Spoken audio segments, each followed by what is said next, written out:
سلام اس پر کہ جس کے گھر میں چاندی تھی نہ سونا تھا، سلام اس پر کہ ٹوٹا بوریا جس کا بچھونا تھا،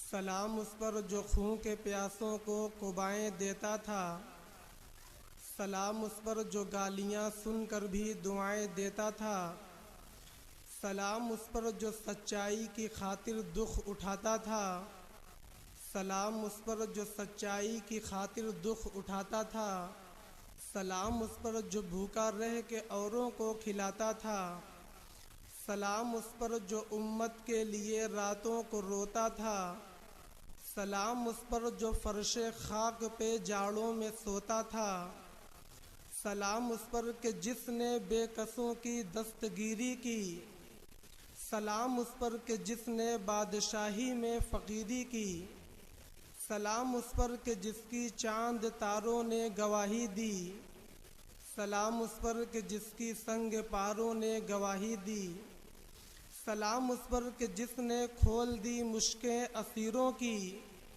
سلام اس پر کہ جس نے بھر دی جھولیاں فقیروں کی، سلام اس پر جو امت کے لیے رحمت ہی رحمت ہے، سلام اس پر جو دنیا کے لیے رحمت ہی رحمت ہے، سلام اس پر کہ جس کی ذات فخر آدمیت ہے، درود اس پر کہ جس کے تذکرے ہیں پاک بازوں میں، درود اس پر کہ جس کے تذکرے ہیں پاک بازوں میں، درود اس پر کہ جن کا نام لیتے ہیں نمازوں میں، درود اس پر بہار گلشن عالم جسے کہیے، درود اس پر، درود اس ذات پر فخر بنی آدم جسے کہیے، درود اس پر جو محمود کی امیدوں کا ملجا ہے، درود اس پر کہ جس کا دونوں عالم میں سہارا ہے۔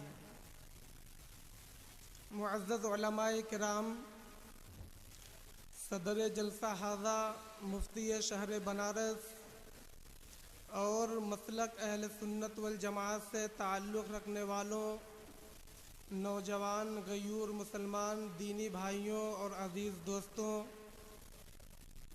جیسا کہ آپ کے علم میں ہے کہ آج کا ہمارا یہ جلسہ سیرت النبی صلی اللہ علیہ وسلم اور اصلاح معاشرے کے تعلق سے ہو رہا ہے، اور چند خطبہ حضرات کے بیانات کو آپ نے سماعت بھی فرمایا۔ سیرت النبی اور اصلاح معاشرہ یہ دونوں ہی بہت وسیع عنوان ہیں۔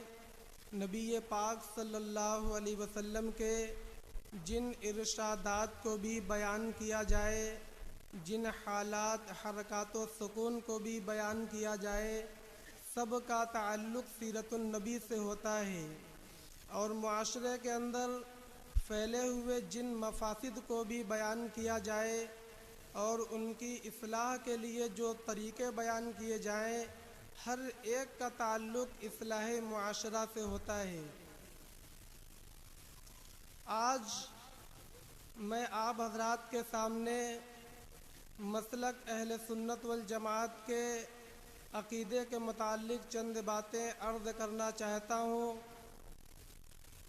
کچھ اہل ستم، کچھ اہل حشم میں خانہ گرانے آئے تھے، کچھ اہل ستم، کچھ اہل حشم میں خانہ گرانے آئے تھے، دہلیز کو چوم کے چھوڑ دیا، دیکھا کہ یہ پتھر بھاری ہے،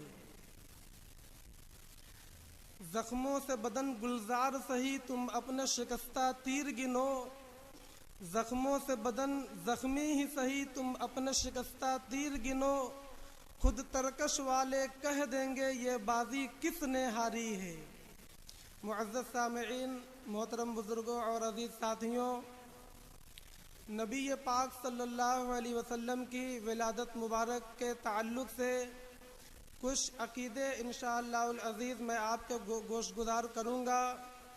نبی پاک صلی اللہ علیہ وسلم سے ہمارا کیا تعلق ہے اور آپ سے ہمیں کیا محبت ہے، آپ کی ہمارے دلوں میں کیا عظمت ہے، آپ کو ہم کیا سمجھتے ہیں، اور آپ کے حوالے سے ہمارا کیا عمل اور کیا رویہ ہے، انہی چند باتوں پر میں مختصر سی روشنی ڈالنے کے بعد انشاءاللہ العزیز آپ کے سامنے سے ہٹ جاؤں گا، چونکہ وقت بھی کافی ہو چکا ہے۔ نبی پاک صلی اللہ علیہ وسلم کا ذکر کرنا، جیسا کہ آپ کے علم میں ہے، یہ اسلام کے اندر نہایت ہی اجر و ثواب کا کام سمجھا جاتا ہے۔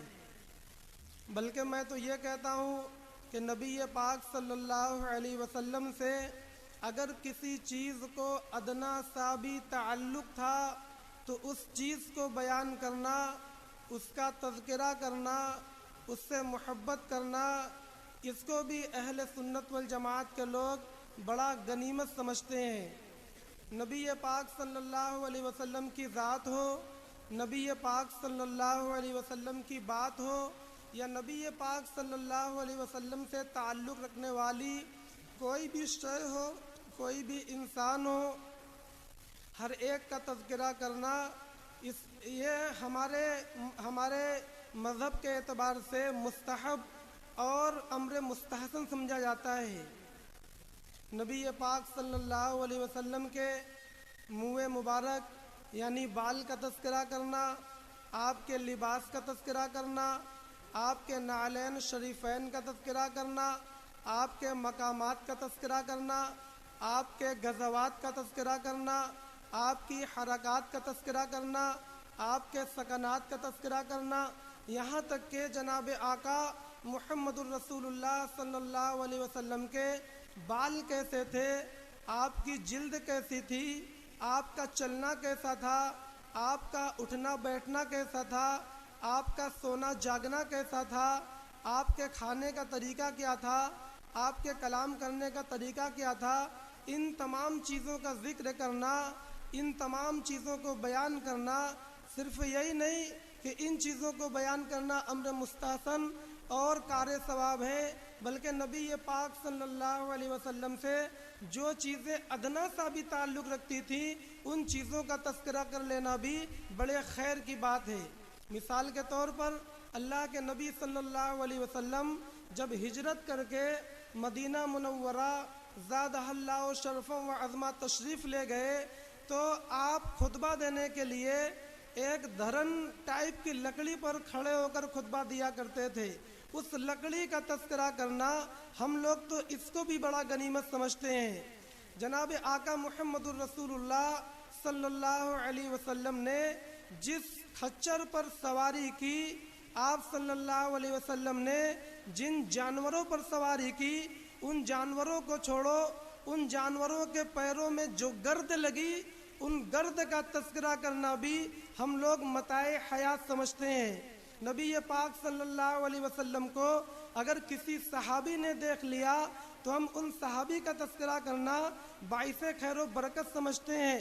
کوئی صحابی نابینا ہے، ان کو جناب آقا محمد الرسول اللہ صلی اللہ علیہ وسلم نے دیکھ لیا تو ان کا تذکرہ کرنا ہم باعث خیر سمجھتے ہیں۔ کوئی شخص ایسا ہے جس نے نہ اللہ کے نبی کو دیکھا اور نہ اللہ کے نبی نے ان کو دیکھا، مگر کسی واسطے سے ہم کلامی ہوئی ہے تو اس کا ذکر کرنا بھی ہم لوگ باعث خیر و سعادت سمجھتے ہیں۔ نبی پاک صلی اللہ علیہ وسلم کا تذکرہ ہر حال میں کار ثواب ہے اور باعث اجر و رحمت ہے۔ نبی پاک صلی اللہ علیہ وسلم کے انہی حالات کا تذکرہ کرنے کا نام سیرت ہے، جس کا آج ہم لوگ یہاں جلسہ منعقد کر رہے ہیں۔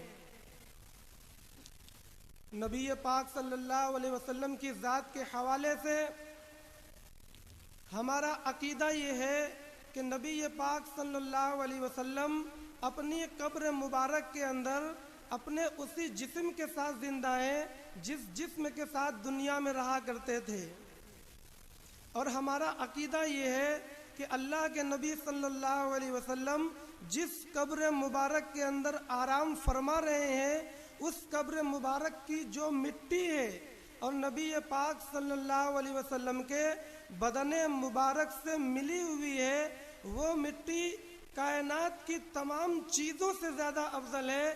یہاں تک کہ کعبے سے بھی زیادہ افضل ہے، اللہ کے عرش سے بھی زیادہ افضل ہے، اللہ کی کرسی سے بھی زیادہ افضل ہے نبی پاک صلی اللہ علیہ وسلم کے بدن سے ملی ہوئی وہ مٹی جو آپ کی قبر کے اندر موجود ہے۔ نبی پاک صلی اللہ علیہ وسلم کے حقوق کو ادا کرنا یہ ہمہ شمہ کا کام نہیں ہے۔ خطبے کے اندر میں نے قرآن پاک کی ایک آیت پڑھی اور اس کے بعد نبی پاک صلی اللہ علیہ وسلم کا ایک ارشاد گرامی نقل کیا۔ حدیث پڑھی ابن ماجہ شریف کے اندر سے۔ حدیث کیا ہے؟ نبی پاک صلی اللہ علیہ وسلم نے ارشاد فرمایا، نبی پاک صلی اللہ علیہ وسلم نے ارشاد فرمایا، اکثر الصلاۃ علی یوم الجمعہ، جمعہ کے دن میرے اوپر کثرت کے ساتھ درود و سلام پڑھا کرو۔ کیوں؟ آگے اللہ کے نبی صلی اللہ علیہ وسلم نے اس کی وجہ بیان فرمائی ہے، فَإِنَّهُ مَشْهُودٌ، کیونکہ دنیا کے اندر جو درود شریف پڑھا جائے گا قیامت کے دن اس کے بارے میں گواہی دی جائے گی۔ گواہی کون دے گا؟ جناب آقا محمد الرسول اللہ صلی اللہ علیہ وسلم نے ارشاد فرمایا، تشہدہ الملائکہ، گواہی دینے والے فرشتے ہوں گے۔ وَإِنَّ أَحَدًا لَمْ يُصَلِّ عَلَيَّ إِلَّا عُرِضَتْ عَلَيَّ صَلَاتُهُ، اور جب بھی میرے اوپر کوئی بندہ درود و سلام پڑھتا ہے تو وہ درود و سلام میرے اوپر پیش کیا جاتا ہے۔ کب تک پیش کیا جاتا ہے؟ حتیٰ یفرغ منہا، یہاں تک کہ پڑھنے والا پڑھ کر فارغ ہو جائے۔ جیسے ہی بندہ پڑھنا شروع کرتا ہے تو نبی پاک صلی اللہ علیہ وسلم کے اوپر وہ درود و سلام پیش کر دیا جاتا ہے۔ فوراً آپ کو معلوم ہو جاتا ہے کہ فلاں بندہ میرے اوپر درود و سلام پڑھ رہا ہے، فوراً معلوم ہو جاتا ہے۔ اور کب تک معلوم ہوتا رہتا ہے؟ جب تک وہ بندہ پڑھتا رہے۔ جیسے ہی پڑھ کر فارغ ہوتا ہے اللہ کے نبی صلی اللہ علیہ وسلم کو علم ہو جاتا ہے کہ بندہ پڑھ کر فارغ ہو گیا۔ صحابی نے سوال کیا کہ یا رسول اللہ، ابھی تو آپ باحیات ہیں، ہم لوگ آپ کو دیکھ رہے ہیں، باتیں کر رہے ہیں اور آپ پر درود و سلام پیش بھی کر رہے ہیں، مگر جب آپ وفات پا لیں گے اور اس دار فانی سے منتقل ہو کر عالم برزخ میں چلے جائیں گے تو اس وقت ہمارا درود و سلام کیسے پہنچے گا آپ کے پاس؟ ابو داؤد شریف میں بھی یہی روایت ہے، اس میں صحابی کے لفظ کو اس طرح نقل کیا کہ یا رسول اللہ، جب آپ قبر میں چلے جائیں گے اور آپ کی ہڈیاں بوسیدہ ہو جائیں گی تو ہمارے درود و سلام آپ کے اوپر کیسے پیش کیے جائیں گے؟ تو اللہ کے نبی صلی اللہ علیہ وسلم نے جواب ارشاد فرمایا، کیا فرمایا؟ ان اللہ حرم علی الارض ان تاکل اجساد الانبیاء، اللہ رب العزت نے زمین کے اوپر حرام قرار دے دیا ہے نبیوں کے جسم کو کھانا۔ عام لوگوں کے جسم ہو تو مٹی اسے کھا جاتی ہے، مگر یہ زمین انبیاء کے جسموں کو نہیں کھاتی۔ کیوں نہیں کھاتی؟ وجہ یہ ہے کہ اللہ رب العزت نے زمین کے اوپر نبیوں کے جسم کو کھانا حرام کر دیا ہے۔ ان اللہ حرم علی الارض ان تاکل اجساد الانبیاء، اللہ رب العزت نے زمین کے اوپر حرام کر دیا ہے نبیوں کے جسم کو کھانا۔ فنبی اللہ حی یرزق، تو نبی اپنی قبر مبارک کے اندر زندہ ہے اور ان کو رزق بھی دیا جاتا ہے۔ کیا بات معلوم ہوئی کہ جمعہ کے دن کثرت کے ساتھ درود شریف پڑھنا ہے، اور جب بھی درود شریف پڑھیں گے اللہ کے نبی صلی اللہ علیہ وسلم کو معلوم ہو جانا ہے اور نبی پاک صلی اللہ علیہ وسلم کے پاس ہمارے درود و سلام کو پیش کیا جاتا ہے۔ یہ بھی معلوم ہوا کہ اللہ رب العزت نے زمین کے اوپر نبیوں کے جسم کو کھانا حرام کر دیا ہے، لہذا تا قیامت تمام انبیاء کے جسم زمین کے اندر محفوظ ہیں، اور انبیاء اپنی قبروں کے اندر اسی جسم کے ساتھ زندہ ہیں جس جسم کے ساتھ وہ اس روئے زمین پر رہا کرتے تھے، اور انبیاء کو رزق بھی دیا جاتا ہے۔ دوسری روایت میں آتا ہے کہ انبیاء اپنی قبروں میں نماز بھی پڑھا کرتے ہیں، یعنی مشغول عبادت رہا کرتے ہیں۔ ساری باتیں معلوم ہوئی۔ اب درود و سلام کے حوالے سے ہمارے عقیدے کو سماعت فرمائیں۔ درود و سلام کے بارے میں ہمارا عقیدہ یہ ہے کہ درود و سلام اللہ رب العزت کا حکم ہے، اور درود و سلام پڑھنا نبی پاک صلی اللہ علیہ وسلم کا حق ہے۔ ہمارا عقیدہ یہ ہے کہ درود و سلام پڑھنا نہایت اجر و ثواب کا کام ہے۔ ہمارا عقیدہ یہ ہے کہ جہاں پر اللہ رب العزت نے نہایت بڑے بڑے فرائض والی عبادتیں ہم کو دی ہیں، ان بڑے بڑے فرائض میں سے ایک بڑا فریضہ نبی پاک صلی اللہ علیہ وسلم پر درود و سلام کا پیش کرنا ہے۔ ہمارا عقیدہ یہ ہے کہ جو بندہ درود و سلام کثرت کے ساتھ پڑھتا ہے، قیامت کے دن نبی پاک صلی اللہ علیہ وسلم کی سفارش اور شفاعت اس کو نصیب ہوگی۔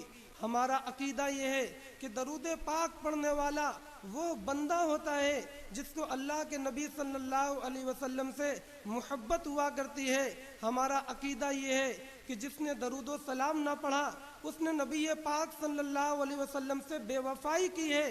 ہمارا عقیدہ یہ ہے کہ جس نے درود و سلام کا انکار کیا اس نے قرآن کا انکار کیا ہے۔ ہمارا عقیدہ یہ ہے کہ درود و سلام کا انکار کرنے والا مسلمان نہیں ہے، درود و سلام کا انکار کرنے والا کافر اور مشرک ہے۔ ہمارا عقیدہ یہ ہے کہ درود و سلام کا انکار کرنا قرآن کی صریح آیت کا انکار ہے۔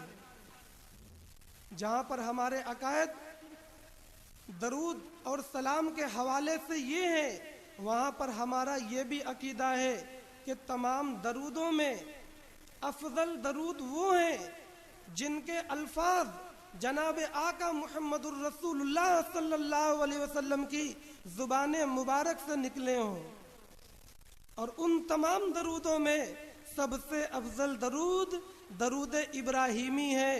اللہم صلی علی محمد وعلی آل محمد کما صلیت علی ابراہیم وعلی آل ابراہیم انک حمید مجید۔ یہ سب سے افضل ترین درود شریف ہے۔ درود شریف کے حوالے سے ہم نے اپنا عقیدہ بیان کیا، اب میں بات آگے بڑھاتا ہوں۔ عبد الرحمن ابن ابی لیلہ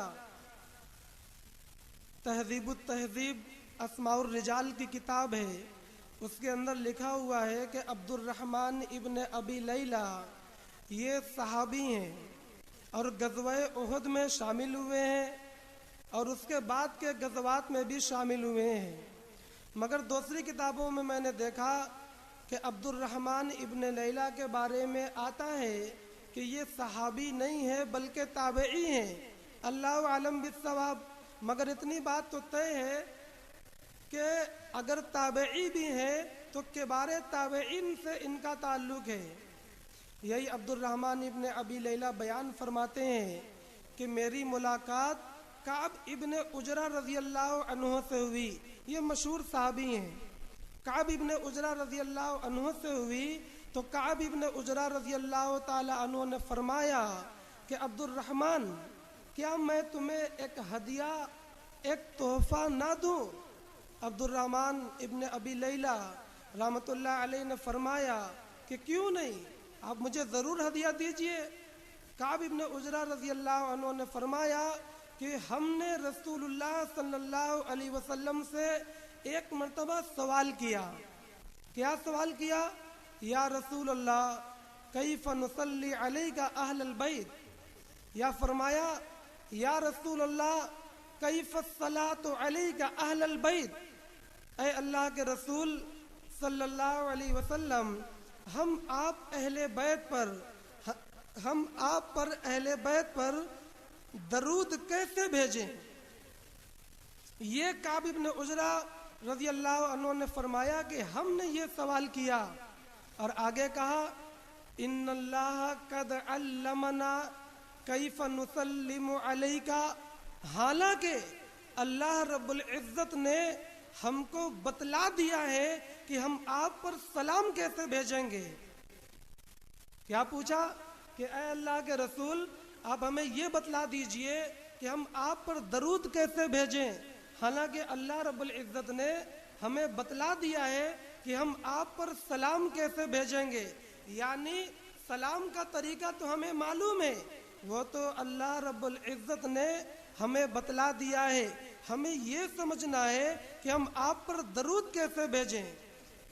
سلام کا کون سا طریقہ کعب بن عجرہ کو معلوم تھا اور تمام صحابہ کرام رضی اللہ عنہ کو معلوم تھا، جن کے بارے میں وہ کہہ رہے ہیں کہ ان اللہ قد علمنا کیف نسلم علیک، کہ اللہ ہمیں بتلا چکا ہے کہ ہم آپ پر سلام کیسے بھیجیں۔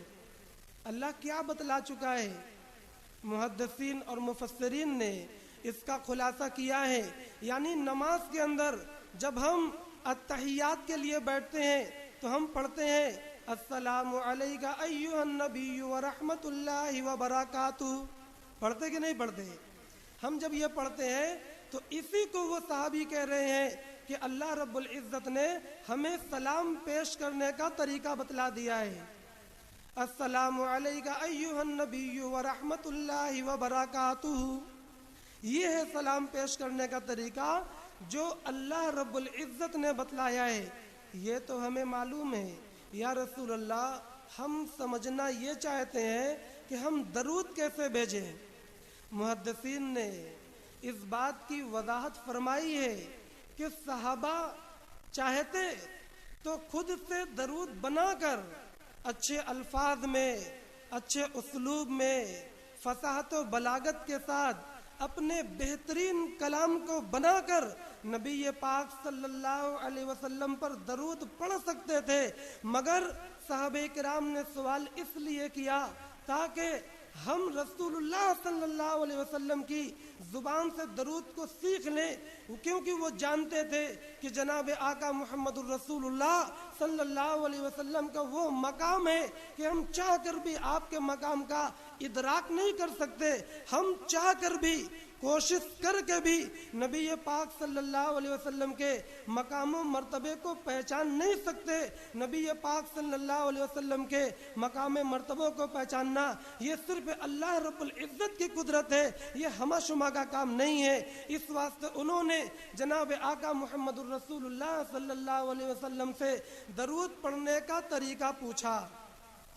یہ ایسا ہی ہے جیسے جناب آقا محمد الرسول اللہ صلی اللہ علیہ وسلم نے جب اللہ رب العزت کی تعریف اور مدح فرمائی تو کیسے مدح فرمائی؟ لا نحصی ثناء علیک، اللہم لا نحصی ثناء علیک انت کما اثنیت علی نفسک، اے اللہ ہم آپ کی تعریفوں کو شمار نہیں کر سکتے، آپ کی تعریف تو بس ویسی ہی ہے جیسی آپ نے اپنے لیے اپنی تعریف کی ہے۔ کیا معنی؟ اے اللہ آپ کی ذات ایسی ہے اور اتنی بلند و بالا ہے، تعالیت و تبارکت، آپ کی ذات اتنی اونچی ہے، اتنی اونچی ہے کہ آپ کا مقام، آپ کا ادراک یہ کسی انسان کے بس کا نہیں ہے۔ اللہ کے نبی نے بتلا دیا کہ یہ نبی کے بس کا بھی نہیں ہے، اس لیے اللہ کے نبی نے فرمایا انت کما اثنیت علی نفسک، آپ تو بس ویسے ہی ہیں جیسے آپ نے اپنے اوپر تعریف کی ہے۔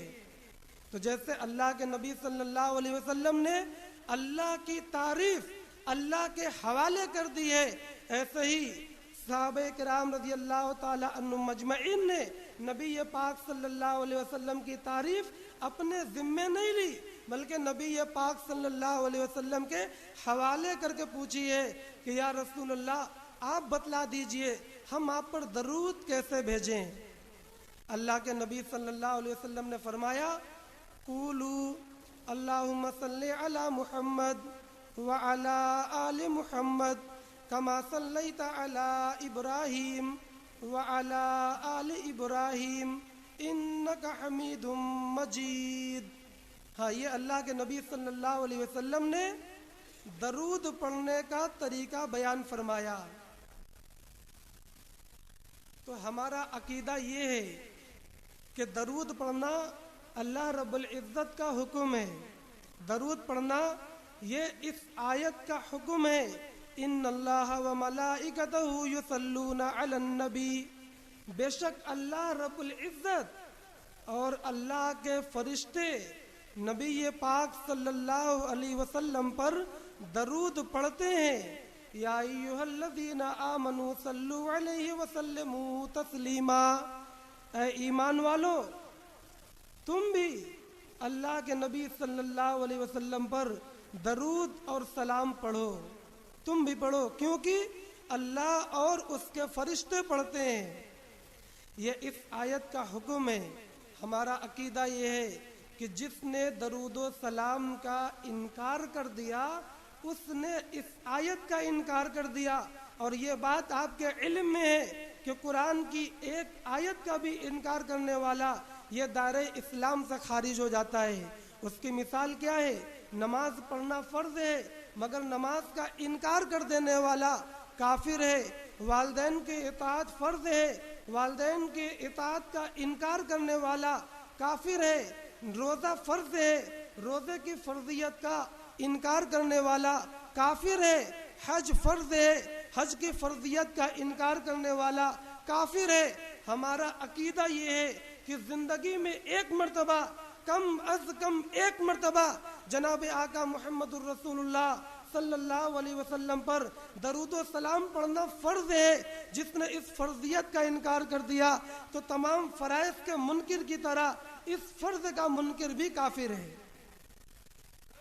ہمارا عقیدہ یہ ہے کہ زندگی میں ایک مرتبہ درود و سلام کا پڑھنا فرض ہے، اور ہر مجلس میں جب آقا صلی اللہ علیہ وسلم کا اس میں گرامی آوے تو ایک مرتبہ درود و سلام پڑھنا یہ واجب ہے، اور بار بار پڑھنا یہ مستحب ہے، اور کثرت کے ساتھ پڑھنا یہ نبی پاک صلی اللہ علیہ وسلم سے بہتر تعلق کی دلیل اور علامت ہے۔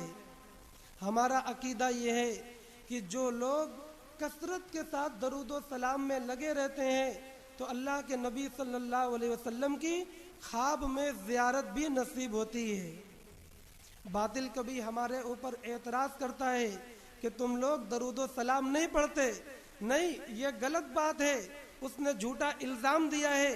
درود و سلام ہم پڑھتے ہیں، بس فرق اس بات کا ہے کہ ہم درود و سلام وہ پڑھتے ہیں جو ہمیں اللہ کے نبی نے دیا ہے، ہم درود وہ پڑھتے ہیں جو ہمیں اللہ کے نبی نے دیا ہے، ہم سلام وہ پڑھتے ہیں جو ہمیں خود اللہ رب العزت نے دیا ہے۔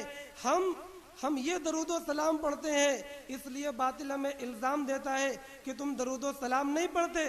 کبھی ہمارے اوپر اعتراض ہوتا ہے تو ہم درود و سلام پڑھ کر سنا دیتے ہیں کہ دیکھو ہم درود بھی پڑھتے ہیں، ہم سلام بھی پڑھتے ہیں، مگر باطل اعتراض کرتا ہے کہ نہیں تم تو یہ والا پڑھتے ہو، تم اعلیٰ حضرت والا نہیں پڑھتے۔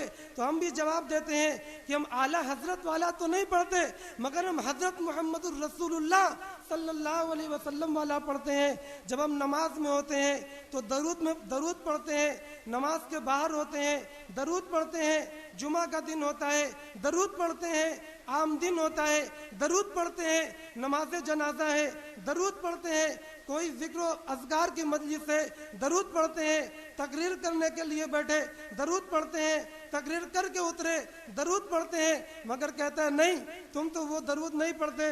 ہم کہتے ہیں ہاں ہم وہ درود نہیں پڑھتے، ہم حضرت محمد الرسول اللہ صلی اللہ علیہ وسلم والا درود پڑھتے ہیں، ہم وہ درود پڑھتے ہیں جو درود تمام صحابہ کرام رضی اللہ عنہ مجمعین نے پڑھا ہے، ہم وہ درود پڑھتے ہیں جو تمام تابعین نے پڑھا ہے، ہم وہ درود پڑھتے ہیں جو تمام محدثین نے لکھا ہے، ہم وہ درود پڑھتے ہیں جو تمام محدثین نے پڑھا ہے، ہم وہ درود پڑھتے ہیں جو تمام مفسرین نے لکھا بھی ہے، ہم وہ درود پڑھتے ہیں جو تمام مفسرین نے پڑھا ہے۔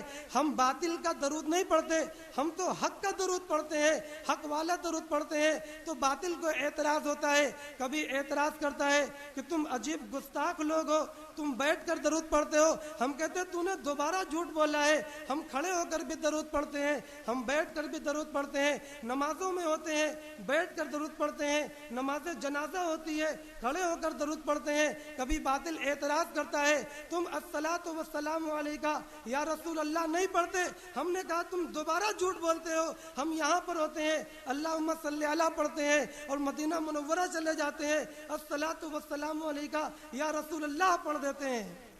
محترم بھائیوں اور عزیز دوستوں، آپ نے نہیں سنا کہ کعب ابن عجرہ رضی اللہ تعالیٰ عنہ فرماتے ہیں عبد الرحمن ابن ابی لیلہ سے کہ میں تمہیں ایک ہدیہ دینا چاہتا ہوں، میں تمہیں ایک تحفہ دینا چاہتا ہوں۔ ہمارا عقیدہ یہ ہے کہ ہم جو درود پڑھتے ہیں، ہمارا عقیدہ یہ ہے کہ ہم جو سلام پڑھتے ہیں وہ صرف ایک عبادت ہی نہیں ہے، وہ صرف ایک کلام ہی نہیں ہے، وہ صرف ایک ذکر ہی نہیں ہے، بلکہ وہ ہماری طرف سے ایک ہدیہ ہے، ہماری طرف سے ایک تحفہ ہے جو نبی پاک صلی اللہ علیہ وسلم کی بارگاہ اقدس میں ہم پیش کرتے ہیں۔ کیا ہے؟ ایک ہدیہ ہے، ایک تحفہ ہے۔ ہدیے اور تحفے کا مفہوم جانتے ہیں؟ ہدیہ اگر دور سے بھیجا جاتا ہے تو اس کی کیفیت الگ ہوتی ہے۔ ہدیہ اگر دور سے بھیجا جاتا ہے تو اس کی نوعیت الگ ہوتی ہے۔ ہدیہ اگر قریب سے بھیجا جاتا ہے اس کی نوعیت الگ ہوتی ہے۔ ہم نے ہدیہ دور سے بھیجا، اللہم صلی علی پڑھا، ہم نے ہدیہ دور سے بھیجا، اللہم بارک علی پڑھا، ہم نے ہدیہ دور سے بھیجا تو چہلے حدیث ہمارے پاس ہے۔ اور الحمدللہ شیخ زکریا رحمۃ اللہ علیہ نے فضائل درود شریف پر پورا کتابچہ لکھ رکھا ہے، فضائل اعمال میں شامل بھی ہے۔ اور الحمدللہ فقیہ الامت حضرت مولانا اشرف علی تھانوی رحمۃ اللہ علیہ نے زاد السعید کے نام سے درود شریف پر پورا رسالہ لکھ رکھا ہے۔ ہم ان تمام درودوں کو پڑھتے ہیں، ان تمام سلاموں کو پڑھتے ہیں۔ کب؟ جب دور رہتے ہیں تو ہمارے ہدیے کا انداز الگ ہوتا ہے، ہمارے ہدیے کی کیفیت الگ ہوتی ہے، ہمارے ہدیے کی نوعیت الگ ہوتی ہے۔ مگر جب ہم آقا کے دربار میں جاتے ہیں، ہم جب آقا کے پاس جاتے ہیں تو ہمارے درود و سلام کی نوعیت الگ ہوتی ہے۔ ہم یہاں سے اللہم صلی علی پڑھتے ہیں اور وہاں پر جاتے ہیں تو ڈائریکٹ پڑھتے ہیں۔ محترم بھائیوں اور دوستوں، ہمارے جو عقائد ہیں اور ہمارے جو مسائل ہیں، آپ اپنے ذہن سے بات نکال دیجئے کہ ہمارے عقائد کے اوپر دلائل نہیں ہے، ہمارے مسائل کے اوپر دلائل نہیں ہے۔ الحمدللہ احد پہاڑ سے مضبوط ہمارے پاس دلائل نہیں ہے۔ یہ ہماری اور آپ کی قسمت ہے کہ آج ہمارے پاس وقت نہیں ہے۔ اگر وقت ملتا تو انشاءاللہ العزیز میں دلائل کے انبار لگا دیتا، تو آج آپ محسوس کرتے کہ ہمارے عقائد کتنے مضبوط ہیں، ہمارے مسائل کتنے مضبوط ہیں۔ تب بھی انشاءاللہ میں مختصر انداز میں ہی صحیح کچھ نہ کچھ جھلک آپ کو ضرور دکھلاؤں گا۔ ہم جب یہاں پر ہوتے ہیں تو درود الگ انداز کا بیچتے ہیں، جب وہاں پر ہوتے ہیں درود الگ انداز کا بیچتے ہیں۔ اور اہل باطل کیا کرتے ہیں، اہل بدعت کیا کرتے ہیں، یہاں پر ہوتے ہیں تب بھی پڑھتے ہیں اور وہاں پر ہوتے ہیں تب بھی وہی پڑھتے ہیں۔ میرا ان سے سوال یہ ہے کہ تمہارا انداز کیا ہے؟ تم یہاں سے ہدیہ بھیجو تب بھی وہی عام والا، وہاں پر ہدیہ دو تب بھی وہی عام والا۔ ارے اللہ کے نبی صلی اللہ علیہ وسلم نے دونوں میں فرق بتلایا ہے۔ دلیل کیا ہے؟ اللہ کے نبی صلی اللہ علیہ وسلم نے ارشاد فرمایا، من صلی علی عند قبری فقد سمعتہ، من صلی علی عند قبری فقد سمعتہ، ومن صلی علی نائیا فقد بلغتہ او قال ابلغتہ۔ ترجمہ، اللہ کے نبی صلی اللہ علیہ وسلم نے ارشاد فرمایا کہ جو بندہ میرے اوپر میری قبر کے پاس سے درود و سلام پڑھتا ہے، تو وہ بھی مجھے معلوم ہوتا ہے، اور جو بندہ دور سے سلام پڑھتا ہے تو وہ بھی مجھے معلوم ہوتا ہے، مگر دونوں کے معلوم ہونے میں کیفیت الگ الگ ہوتی ہے، دونوں کے معلوم ہونے میں کیفیت الگ الگ ہوتی ہے۔ جو بندہ میری قبر کے پاس آ کر درود و سلام پڑھتا ہے تو میں اس کو ڈائریکٹ سنتا ہوں، جو بندہ میری قبر کے پاس آ کر سلام پڑھتا ہے میں اس کو بلا واسطہ سماعت فرما لیتا ہوں۔ من صلی علیہ عند قبری، ترجمہ کیا ہے؟ جو بندہ میری قبر کے پاس درود پڑھتا ہے فقط سمعتہ، اس کو میں سن لیتا ہوں۔ ومن صلی علیہ نائیا، اور جو بندہ میرے اوپر دور سے سلام پڑھتا ہے فقط ابلغتہ او قال بلغتہ، تو وہ درود میرے پاس پہنچا دیا جاتا ہے۔ کیا فرمایا؟ میرے پاس پہنچا دیا جاتا ہے۔ معلوم یہ ہوا کہ دونوں درود، دونوں سلام، دونوں لوگوں کا درود، دونوں لوگوں کا سلام جناب آقا کو معلوم ہوتے ہیں، دور سے پڑھنے والے کا بھی اور قریب سے پڑھنے والے کا بھی، مگر دونوں کے کیفیت میں جناب آقا محمد الرسول اللہ صلی اللہ علیہ وسلم نے فرق رکھا ہے۔ اگر قریب سے پڑھا ہے تو اللہ کے نبی خود سن لیتے ہیں، اگر دور سے پڑھا ہے تو اللہ کے نبی خود نہیں سنتے بلکہ پہنچا دیا جاتا ہے۔ جب اللہ کے نبی نے سننے میں فرق رکھا ہے اس سے معلوم ہوا کہ دونوں کی کیفیت بھی الگ الگ ہے۔ دلیل اور سنو، اللہ کے نبی صلی اللہ علیہ وسلم کی بارگاہ میں جب ہم یہ درود پڑھتے ہیں اللہم صلی علی محمد، تو ترجمہ کیا ہوتا ہے؟ اے اللہ صلی علی، اللہم، اے اللہ، اللہم، اے اللہ صلی علی، آپ درود پڑھ دیجئے۔ ہم نہیں پڑھتے، کیوں؟ جناب آقا محمد الرسول اللہ صلی اللہ علیہ وسلم کی جیسی عظمت اور بلندی کے ہم قائل ہیں، تم تصور بھی نہیں کر سکتے، تمہارے خواب میں بھی یہ باتیں نہیں آ سکتی۔ ہم ایسی بلندی، ایسی عظمت اور ایسی رفعت کے قائل ہیں۔ ہم جب جناب آقا محمد الرسول اللہ صلی اللہ علیہ وسلم کی بارگاہ میں درود بھیجتے ہیں تو ہمیں اس بات کا احساس ہوتا ہے کہ یا رسول اللہ، کہاں آپ کی ذات اور کہاں یہ ناچیز ذرہ، کہاں آپ کی ذات بابرکت، کہاں یہ حقیر، کہاں آپ کی پاک ذات، کہاں یہ گناہگار، کہاں آپ جنت والے، کہاں یہ دنیا کا گناہگار۔ نانا، آپ کی ذات میں جو درود پہنچنا چاہیے وہ درود بالکل پاک صاف ہونا چاہیے، اور پاک یا تو آپ کی ذات ہے یا میرے رب کی ذات ہے۔ میرا رب پاک ہے، آپ بھی پاک ہیں، لہذا آپ کے پاس جو درود پہنچے گا وہ وایا پاک ہوگا۔ کون ہوگا؟ ڈائریکٹ نہیں ہوگا، وہ وایا پاک ہوگا۔ لہذا جب ہم لوگ درود پڑھتے ہیں تو کہتے ہیں اللہم، اے اللہ، پہلے ہم نے اپنے رب کو پکار لیا ہے، پھر کہتے ہیں صلی کا معنی اے اللہ آپ درود بھیج دیجئے علی محمد، محمد صلی اللہ علیہ وسلم پر۔ ہاں، اس طرح کی عظمت اور محبت کے ہم لوگ قائل ہیں۔ یہ نہیں ہے کہ بے ادبی کے ساتھ ہم درود و سلام کو پڑھتے رہیں اور لاکھوں اور کروڑوں کی گنتیوں میں محدود کر دیں۔ نہ، ہم لاکھوں اور کروڑوں کی گنتیوں میں محدود بھی نہیں کرتے۔ کیوں؟ کہ ہمارا عقیدہ یہ ہے کہ نبی پاک صلی اللہ علیہ وسلم اتنے درود و سلام کے مستحق ہیں، اتنے تعریفوں کے مستحق ہیں، جتنے دنیا کے ذرات یا اس جیسے کروڑہ کروڑ زائد ذرات ہو جائیں اس سے کہیں زیادہ ہمارے آقا محمد الرسول اللہ صلی اللہ علیہ وسلم درود و سلام کے مستحق ہیں۔ اس لیے لاکھوں اور کروڑوں میں محدود نہیں کرتے بلکہ اللہ رب العزت کے حوالے کر دیتے ہیں۔ فرق سمجھ میں آیا؟ اگر درود وہ بھیجتے ہیں تو وہ ڈائریکٹ بھیجنے کی کوشش کرتے ہیں، اور جب درود ہم بھیجتے ہیں تو وایا اللہ بھیجنے کی کوشش کرتے ہیں۔ مجھے بتلاؤ مضبوط کون والا ہے؟ مجھے بتلاؤ قبول کون ہونے والا ہے؟ ہم جو بھیجیں وہ قبول ہے، یا اللہ رب العزت جو بھیج دے وہ قبول ہے؟ اللہ رب العزت جو بھیج دے اس کی قبولیت میں اگر کسی نے شک بھی کیا تو دائرہ اسلام سے خارج ہے، اور تیری قبولیت پر ہم یقین بھی نہ کریں تو ہمارے ایمان میں فرق بھی نہیں پڑتا۔ یہ ہے ہمارے آقا محمد الرسول اللہ صلی اللہ علیہ وسلم کی ذات پر درود و سلام بھیجنے کا ہمارا انداز۔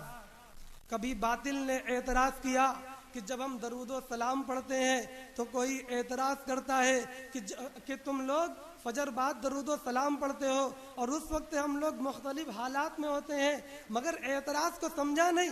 بات یہ ہے کہ جب علم نہیں ہوگا تو اعتراض بھی سمجھ میں نہیں آئے گا۔ اعتراض سمجھنے کے لیے بھی علم کی ضرورت ہوتی ہے۔ ہمارے اساتذہ کہا کرتے ہیں کہ نقل مارنے کے لیے بھی عقل کی ضرورت ہوتی ہے۔ اگر نقل ماری اور عقل کا استعمال نہ کیا تو ممتحن پکڑ لیتا ہے اور سزا بھی مل جاتی ہے۔ تو نقل مارنے کے لیے عقل کی ضرورت ہوتی ہے، اور سوال کرنے کے لیے علم کی ضرورت ہوتی ہے، اور سوال سمجھنے کے لیے، اعتراض سمجھنے کے لیے زیادہ علم کی ضرورت ہوتی ہے۔ ان سے سوال کیا ہوا؟ ان سے سوال یہ ہوا کہ جب آپ لوگ درود و سلام پڑھتے ہیں مائکوں میں کھڑے ہو کر، وہ مائکوں نہیں، مائک میں کھڑے ہو کر، تو بہت پریشانی ہوتی ہے۔ تو انہوں نے سمجھا کہ بہت سے لوگ صحبت میں مشغول ہوتے ہوں گے۔ اصل میں جیسا مزاج ہوتا ہے تو آدمی اسی حساب سے سوچتا ہے۔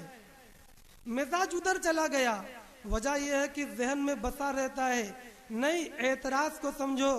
آپ سے جو سوال کیا گیا تھا اس کا پس منظر یہ تھا کہ آپ نے ارشاد فرمایا تھا، شاید آپ نام بھی سمجھ گئے ہوں گے، آپ نے ارشاد فرمایا تھا کہ جب درود و سلام پڑھا جائے تو اس وقت قیام فرض ہو جاتا ہے، قیام واجب ہو جاتا ہے۔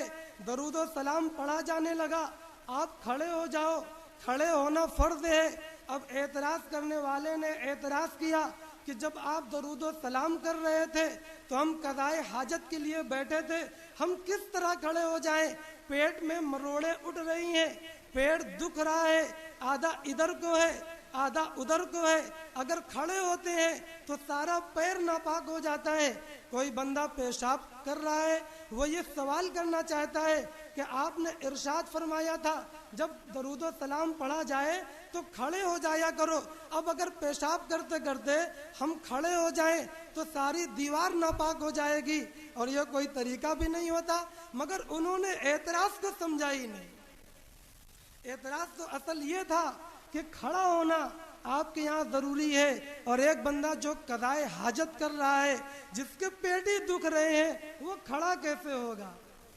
معلوم یہ ہوا کہ آپ نے اعتراض سمجھا نہیں ہے، اور اعتراض سمجھنا آپ کے بس کی بات بھی نہیں ہے، علم سے آپ کا تعلق بھی نہیں ہے۔